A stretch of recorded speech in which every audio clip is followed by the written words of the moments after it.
जन्मिने बेलामा हजुरले काले केटा आयो लक्ष्मी काले केटा आयो काले केटा आयो भने त लक्ष्मीले काले केटा पायो भनेर भने तैँले थाहा पाइस् जन्मिने बेलामा भनेको के बच्चा भाषा पाएदेखि बच्चाले ए, यसको कान त ठुलो छ त है म अर्को ए, बाउ अर्को जस्तो बच्चा थियो भने नि गान फेरि अर्को दाबाले अर्को त्यहाँ बहिनीको भाषा त्यता भयो फेरि म भन्दा के बच्चा हुँदा फेरि म अर्को ठुलो भयो अर्को ठुलो भयो फेरि पनि बनाउनु म अर्को ठुलो भयो त्यही पनि अझै ठुलो हुन्छौ अब अर्को क्लास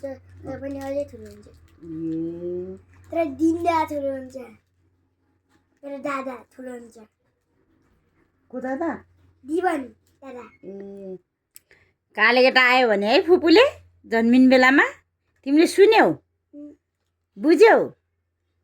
नम्ना फुपूले अनि काले केटा आयो भनिदियो हस्पिटलमै तिमी जन्मिने बेलामा